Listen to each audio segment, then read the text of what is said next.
కేంద్రంగా కుట్రలు ఒక్కొక్కటిగా బయటకు వస్తూనే ఉన్నాయి. పెద్ద ఎత్తున ఆయుధ సామాగ్రి భారత్కు చేరవేయాలి, వరుస పేలుళ్లతో విధ్వంసం సృష్టించాలనే దుర్మార్గపు ఆలోచన చేస్తున్నాయి కొన్ని మూకలు. ఉగ్రోన్మాదంతో బరితెగించే ఇలాంటి ఎత్తులకు చెక్ పెట్టింది ఢిల్లీ క్రైమ్ బ్రాంచ్. ఇంతకీ ఎవరా టెర్రర్ మెంబర్స్, వాళ్ళ వెనుకున్న దుష్ట శక్తులెవరు? నవంబర్ 10, 2025 ఎర్రకోట సమీపంలో బాంబు పేలుడు. ఈ బ్లాస్ట్ తో ఢిల్లీ దద్దరిల్లింది. ఈ ఘటన మరొక ముందే మరో అటాక్ కి స్కెచ్ చేశారు ఉగ్రోన్మాదులు. బట్ ఈసారి వాళ్లకు ఛాన్స్ ఇవ్వలేదు ఢిల్లీ క్రైమ్ బ్రాంచ్ పోలీసులు. 4 సభ్యుల ముఠాకు దిమ్మ తిరిగి మైండ్ బ్లాంక్ అయ్యేలా చేశారు. పాక్ నుంచి దేశంలోకి అక్రమంగా ఆయుధాలు రవాణా చేయాలి, అది కూడా డ్రోన్ల సాయంతో. అనుకున్నది అనుకున్నట్టుగా చేసి భారీ పేలుళ్లతో కనీ విని ఎరుగని రీతిలో విధ్వంసం సృష్టించాలని ప్లాన్ చేశారు. ఇందులో భాగంగా మందీప్, దల్విందర్, రోహన్, అజయ్లకు టాస్క్ అప్పగించారు.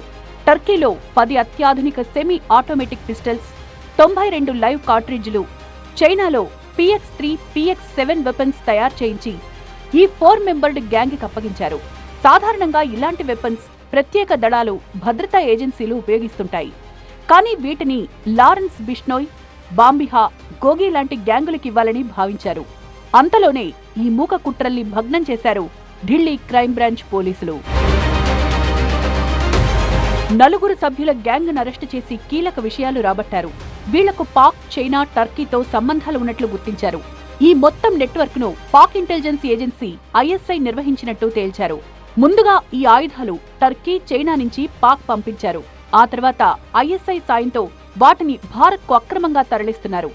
ఆయుధాలను డ్రోన్ల ద్వారా పాక్ నుంచి పంజాబ్ కు చేరవేసి అక్కడి నుంచి ఢిల్లీ పరిసరాల్లోని నేరస్తులు, గ్యాంగ్స్టర్స్ కు చేరవేస్తున్నట్టు నిందితులు అంగీకరించారు. ఈ ముఠా నెట్వర్క్ ప్లాన్ ప్రకారం ఆయుధాలు స్మగ్లింగ్ చేస్తుందని, దేశంలో ఉగ్రదాడులు, భయాందోళనలు సృష్టించడమే లక్ష్యంగా పనిచేస్తుందన్నారు పోలీసులు. ఈ గ్యాంగ్ ఇప్పటిదాకా ఎన్ని ఆయుధాలు విక్రయించింది, ఏ ముఠాలకి, క్రిమినల్స్ కి అవి చేరాయనే విషయాలపై క్రైమ్ బ్రాంచ్ కూపీలాగుతోంది.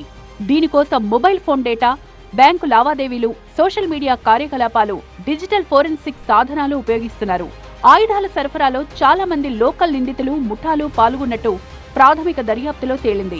ముఠా నిర్వహణలో ఆయుధాల డెలివరీ, రవాణా మాత్రమే చేశారు.